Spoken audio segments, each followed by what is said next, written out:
Ano ba ako?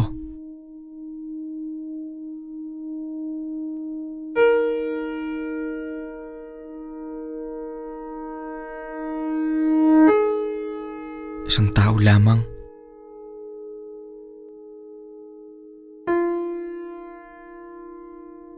Tila walang pamilya.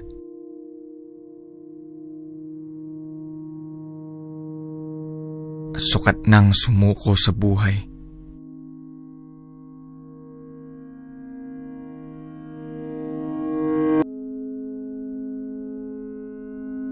Ilang beses na akong naloko.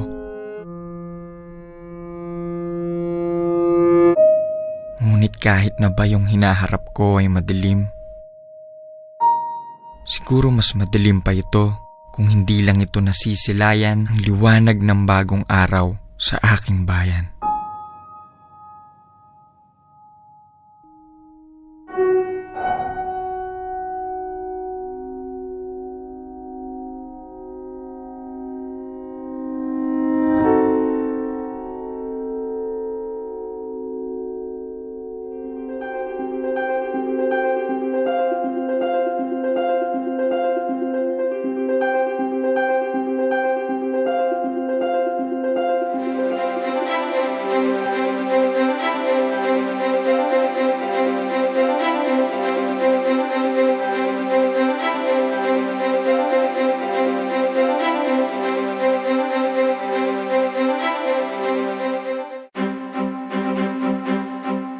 Unang pagkakilala ko kay Rizal, nung bata ako, sa piso. Bili ako ng candy, so si Rizal yung nasa piso. Sa classroom ko din unang nakilala si Rizal. Naalala ko pa yung may kopya pa ng mga grades niya. He had the highest grades until sina Claro M. Recto arrived on the scene. Siyempre naririnig ko yung pangalan ni Rizal, for sure, dahil dun sa Avenida Rizal. Hindi pa yata tinatawag na Rizal Park yung Luneta.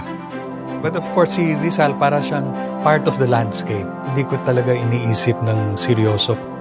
He has inhabited our imagination. May element ng pagka-legend, alamat, yung nangyari sa kanya. Parang yung buhay niya, scripted, ano? Ipinanganak dito, sumikat sa Europe, bumalik, pinatay. Parang sa movies, di ba? Kahit nung buhay pa siya, meron ng mga legends tungkol sa kanya. Even before the Americans came, si Aguinaldo already proclaimed the first commemoration of the death of Rizal. The Americans came and pwede nating sabihin na parang ginamit nila si Rizal. This was translated, mga monuments, yung pera, Rizal Day. Doon, nagkakaproblema na tayo. Kasi you can only appreciate Rizal by reading him, not reading about him. So sabihin ng ibang historiador na hindi naman nabasa ng mga Pilipino ng time na yon yung Noli at Fili kasi nasa Espanyol yung mga aklat na yon. Pero ang naging tingin ng karamihan sa mga historiador, si Rizal ang naging teksto. Siya yung nagsilbing teksto. I think few Filipinos read his poetry, few Filipinos read his essays. He's all over the place, all over the landscape. Everybody knows he died for the Philippines, pero hanggang doon lamang. So, nagiging totoo yung sinabi ni Renato Constantino, ito'y halimbawa ng veneration without understanding.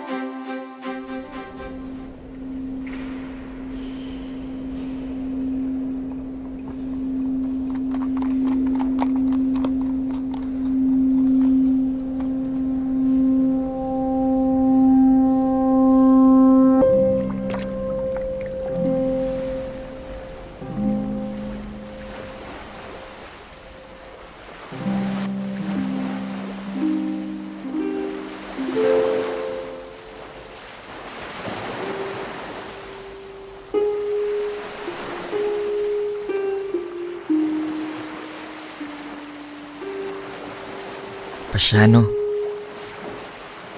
4 na taon na tayong di man nagkita o nag-usap, kahit sa sulat man lang. Dito dahil nagkulang tayo bilang magkapatid, pero siguro dahil higit tayong magkakilala. Hindi natin kailangan magsalita para magkaintindihan.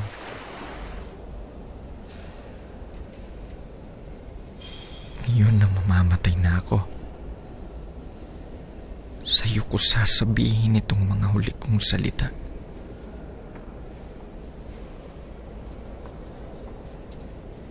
Lubos kong pinagsisisihan na iniwan kitang nag-iisa. Pasan ng pamilya at problema.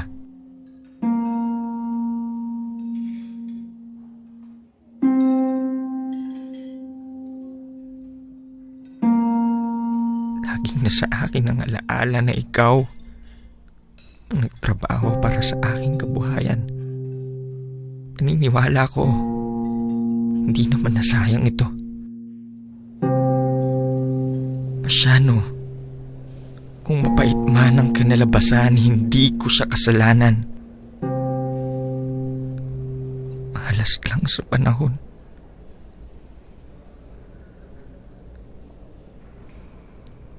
Alam kong sobra kang naghihirap dahil sa akin. Tuwarin mo ko.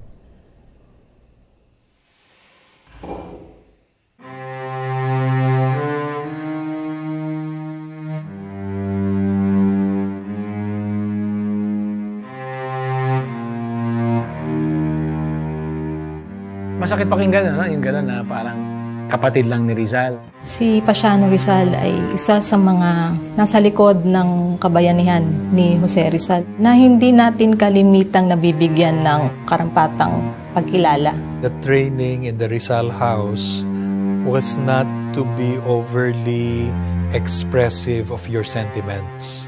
And this, I think, posed a big personality problem for Rizal, because if you read his poems, your conclusion is that this guy is sentimental.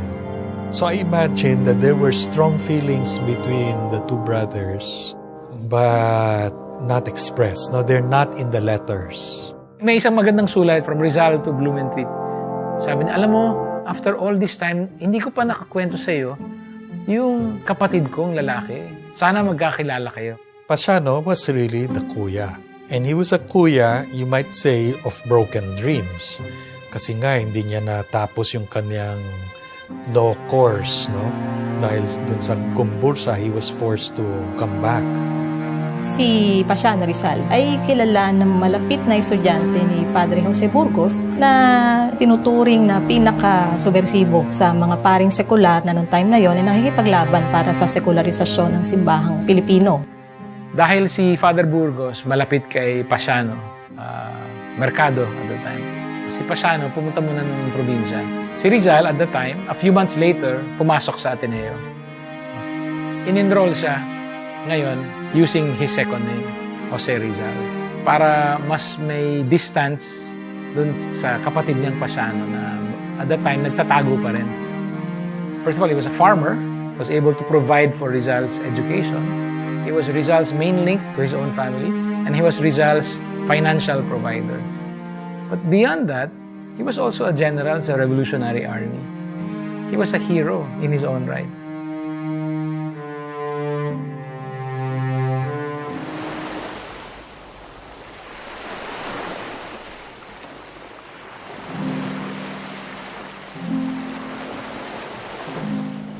Jose, naaalala mo pa ba yung kinuwento mo sa akin nung isang madaling araw na may dadaan ng malaking problema yung pamilya natin at di mo makita kung yayaman o hihirap tayo pagkatapos dahil panaginip lang siya?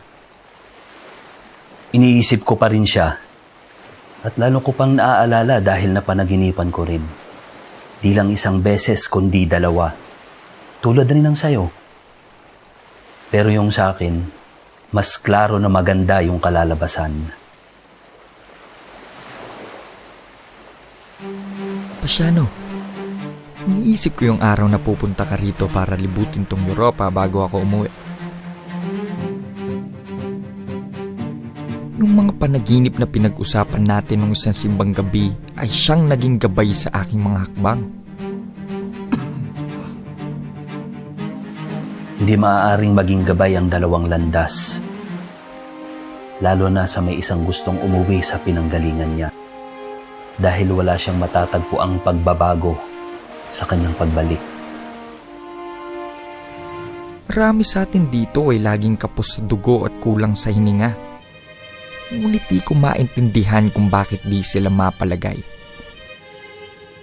Dahil babata pa sila o kaya di pa nila naranasang masaktan. Mayroon din yung lakwatsa lang ng lakwatsa. Di pa gaanong matalino kaya tuloy pinagtatawanan sila at kinahihiya ng kanilang mga kasama. Bakit sila hinayaang maglakbay sa ibang bansa? Uuwi silang kulang. Nalimutan yung mga magandang ugali sa atin. At ang napulot pa ay ang mga basahan ng taga rito. Nakakatanggap siya ng mga sulat, no? Galing ng Pilipinas, complaining to him about Filipino youths in Madrid who are just gambling their money away. First, they wake up late. Second, pwedeng hindi sila papasok. Third, sa hapon, nagsusugal. Fourth, sa gabi, pupunta sa kasa para sa mga prostitutes. Sabi niya, paano tayo gagalang ng mga Espanyol kung tayo mismo hindi natin ginagalang ang ating mga sarili? Nandito kayo, you're not just here to represent yourselves or your families, you're representing an entire country. Ang kanyang napulot mula dito sa kanyang pangingibang bayan na ito ay yung ideya ng liberalismo. Na nung time na yon ay lumalaganap sa Europa, dito niya napagtanto ang tao ay may mga karapatan na dapat na tinatamasa sa lipunan. At hindi niya nakikita na tinatamasa ito ng mga Pilipino sa Pilipinas dahil nga kolonya tayo ng Espanya. Yung La Solidaridad, yung pahayagan na kung saan ang mga propagandista, ng mga pangunahing propagandista sa Madrid, si Marcelo H. del Pilar, si Graciano Lopez Haina at kasama mga si Jose Rizal, naglathala ng kanilang mga sanaysay na kung saan tinatalakay nila kung ano yung mga pagbabago na pwedeng maipatupad sa Pilipinas.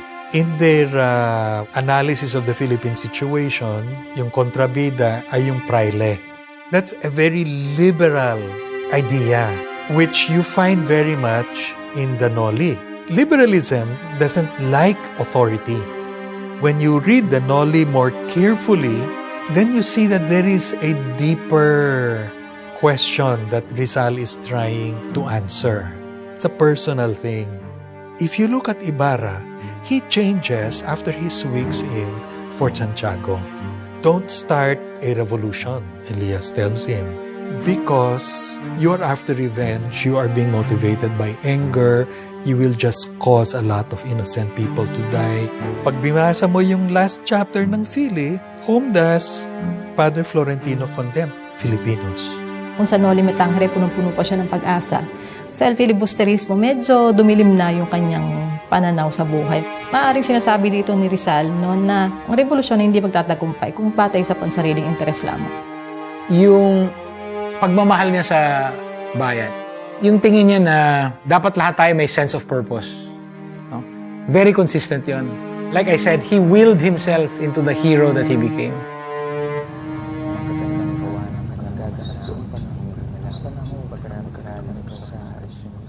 Ang panahong patriarkal ay patapos na sa Pilipinas. Ang magagandang gawa ng kanyang mga anak ay hindi na lamang nagaganap doon. Ang bansa ay sumibol na. Ang mga makinang nakulay at mapulang sinag ay pahiwatig na may bagong umaga sa mga lupaing ito, kung saan ang mga tao ay matagal nang nakahimping, habang ang ibang lupa lang ang sinilayan ng araw. Sa pagkatagpo ng mga taga-kanluran, nagising at nabuhayan na sila. At ngayon humihingi ng liwanag, buhay at kabiasnan na dating nasa kanya. Patunay lang to na walang kamatayan ng ebolusyon, ang pagbabago, ang kaunlaran. Tulad ng inang tinuturuan ng kanyang anak na magsalita para maunawaan niya ang mga kasiyahan, pangangailangan at kalungkutan nito, gayon rin ang inang Espanya, tinuturuan pa rin ng Pilipinas kahit na may tumututol. Ito namang mga tumututol ay malabo na nga ang mata, maliit pa ang utak. Sila'y puno ng saklap, masama at nagmamasama at lagi nalang pinipigilan ng bawat tunay na damdamin. Sa mga puso nilang pinahamak, nagtatanim rin sila ng binhi ng pagtatalo. Lason lang ang mapipitas dito at kamatayan lang ang aanihin ng lahi natin. Uminom tayo. Uminom tayo para parangalan natin ang ating mga pintor. Si Luna, at Hidalgo. Nabubukod tangi at tunay na mga tagumpay ng dalawang lahi. Parangalan rin natin ang kabataan ng Pilipinas. Sana ay tumulad rin sila sa ganyang kagalingan. Sana ay ipatupad na ng maasikaso at maalalahaning inang Espanya ang mga pagbabagong matagal na niyang plinano. Nabungkal na ang lupa at hindi naman ito tigang.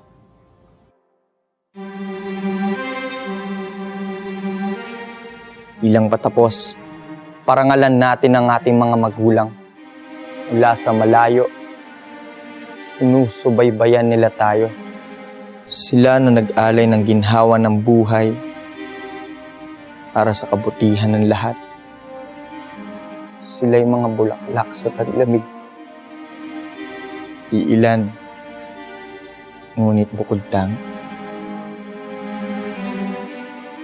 Yung Brindis ng 1884 naging controversial dahil dun sa ideya na dalawang bansa, dalawang bayan. He praised Spain for creating the conditions that allowed the art of somebody like Juan Luna or Resurrection Hidalgo to flourish. But at the same time, he was very clear that their art was the art of a particular country, no? A different patria. Subversive yung pagkasabi na yung thought na parang you have two countries joined together as one. It sounds nice, but when you think about it, isipin ng mga tao, teka, hiwalay na ba yung Pilipinas? Nung nakarating dito sa Pilipinas yung nilalaman ng kanyang talumpati na yon, lalong uminit pa si Rizal sa mga otoridad. Ikinabahala ng kanyang pamilya, lalo na ng kanyang ina. Siguro, kahit sino naman sa atin, pwede mong sabihin na ako maninindigan, pero wag niyo nang galawin yung pamilya ko. No? Eh, ganun nga talaga ang nangyari. Nagalaw nga yung pamilya niya. Itong Calamba Hacienda case ay isa sa mga maituturing din natin na malaking kasawian ni Rizal. Sobrang hirap ang naranasan ng kanyang pamilya dahil dito. Nagsimula ito ng itaas ng mga Dominikanong praile yung renta ng mga lupa na pinapaupahan nila sa Calamba. Tapos sa pag-alaman ni Rizal na hindi naman pala lahat ng kiniklaim ng mga Dominican sa lupa nila ay kanila talaga. So sabi ni Rizal, hindi tayo dapat magbayad.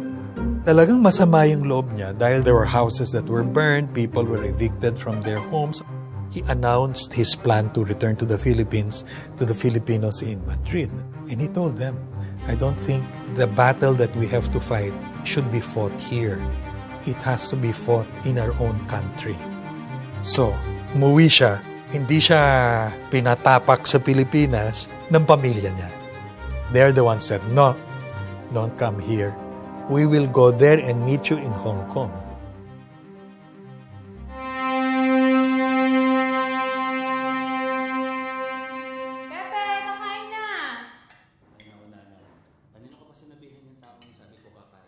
Alam mo naman yun, kapag may nasimulan, ayaw nang iwan.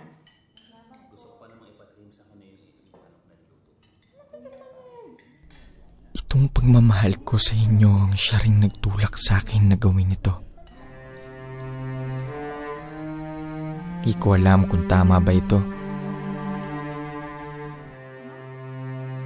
Pagdating na lang ng araw ako husgahan.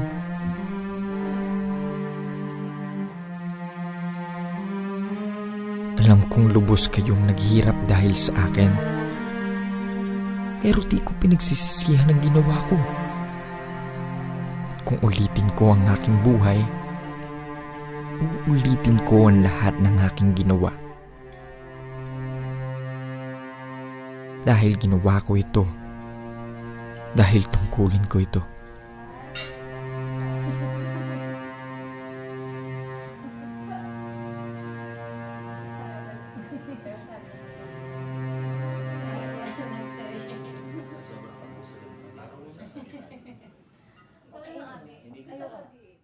From the very start, halfway point lang talaga yung Hong Kong. Dahil ayaw ng pamilya niya na umuwi siya ng Pilipinas kasi ang takot nila mapahamak na si Rizal. Pumunta sila dito sa Hong Kong. The happiest months were spent in Hong Kong when they were all together. Meron siya isang sulat, in Tagalog sinabi niya, ang parang napaglalabanan ay sa Pilipinas. Doon dapat tayo magtagpo.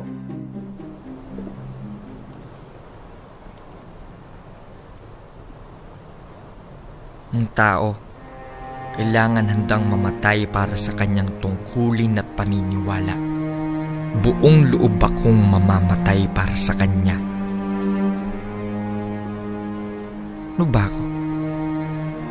Isang tao lamang, tila walang pamilya, at sukat nang sumuko sa buhay. Ilang beses na akong naloko, ngunit kahit na ba yung hinaharap ko ay madilim, siguro mas madilim pa ito kung hindi lang ito nasisilayan ng liwanag ng bagong araw sa aking bayan.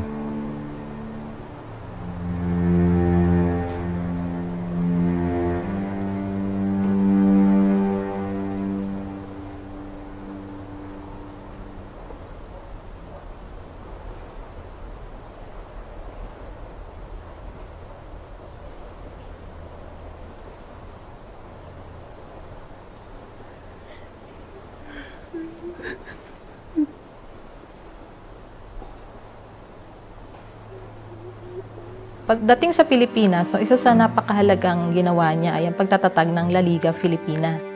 Yung mga layunin ng La Liga Filipina ay pagbuklurin ang mga mamamayan bilang isang nasyon, itaguyod ang pagtutulungan, pagtatanggol sa isa't isa. Kung basahin mo yung bylaws, parang napaka-tame. But we have to imagine, no? Napaka-subversive siguro ng dating nun na magtitipon-tipon tayo, magtutulungan tayo. Naisip ng Governor General na he was more trouble than he was worth. Nung nalaman nila, no, na itong simbolo ng reforma dinampot, sabi nila Bonifacio, ito na siguro. Wala nang ibang pwedeng gawin. So, binuo nila yung KKK. For me, that is the peak of Rizal's political activity. Yung huling 4 na taon ni Rizal, no, 1892 to 1896, ay ginugol niya sa dapitan. Hindi nga natin sabihin na ibang Rizal yung kilala natin doon. He had his school, he picked the best students, and he was teaching them for free. He gave free medical services to the poor. He was really a man of projects. No? Yan ang nakakatuwa kay Rizal.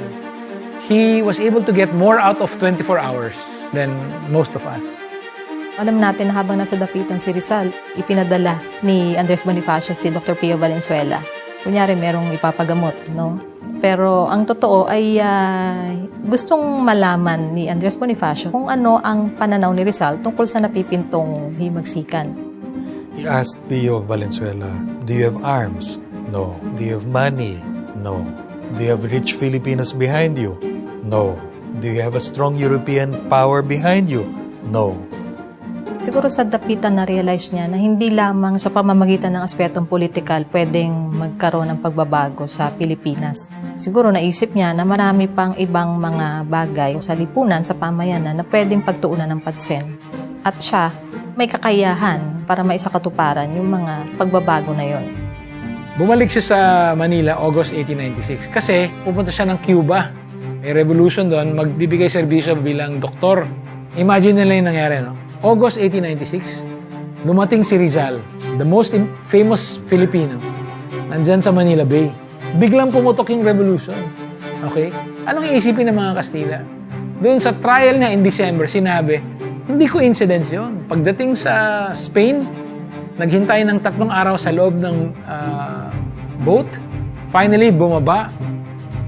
Half day lang, binalik, preso na siya.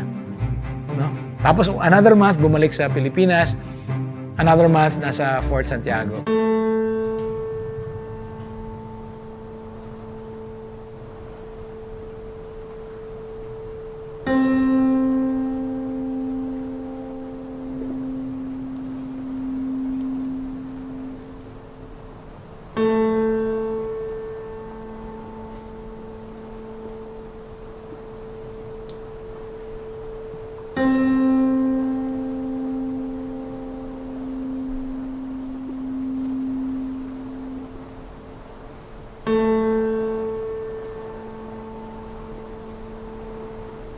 Paalam aking bayang mahal, lupang minahal ng araw, perlas ng silangan, ang aming kinalimutang paraiso.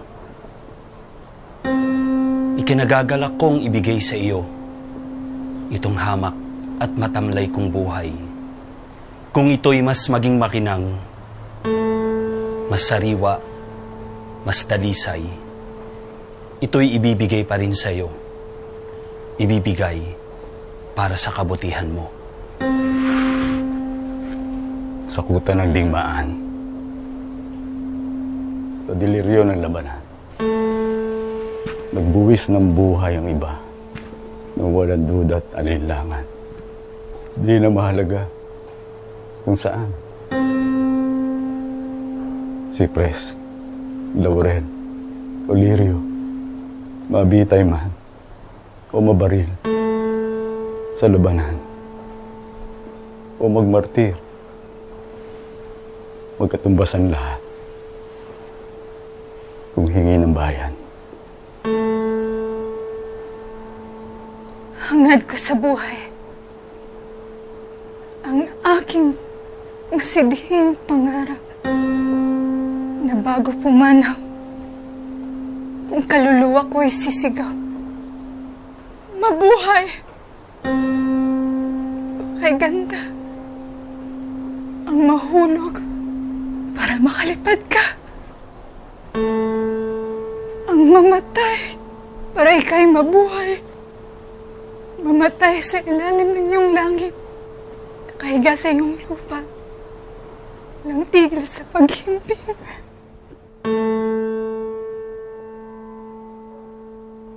Kung sakaling makita mo sa aking libingan, sa talahib, isang payak na bulaklak, haplusin ang iyong labi at ako'y halikan. Kahit nakahimlay, nadarama ng aking mukha ang iyong kalinga, ang iyong hininga, at sa iyong hininga ang apoy.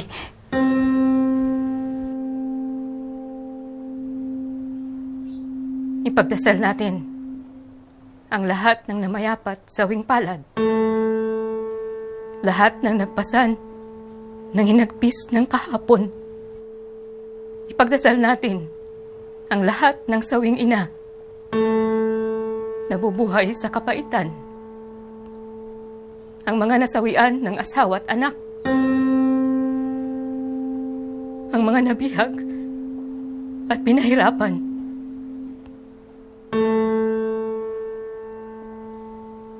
At sa iyo, ipanalangin makamtan mo ang iyong pagkatubos.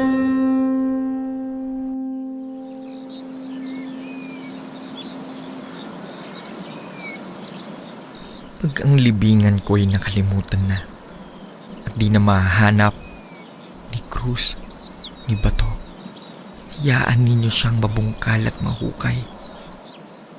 Hayaan ninyo bago mawala ang aking abo, maging alikabok, maging lupa muli. Wala sa akin ang mawala sa inyong alaala. Lilibutin ko ang lahat ng iyong mga langit. Ako'y magiging tinig, malakas at matunog. Ako'y magiging ilaw, simoy at kulay. Magiging bulong, ganda at daing. At paulit-ulit kong bibigkasin ng aking pananalig. Lupa kong hinirang, tanging hinagpis ang lahat ng aking mga hinagpis. Pakinggan mo ang aking paalam. Mahal kong Pilipinas.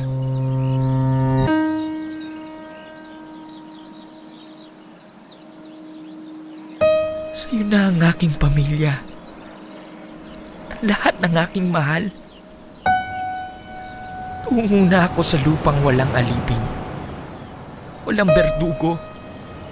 Walang mga api. Kung saan ang paniniwala ay di nakamamatay. Kung saan ang Diyos lang ang siyang hari.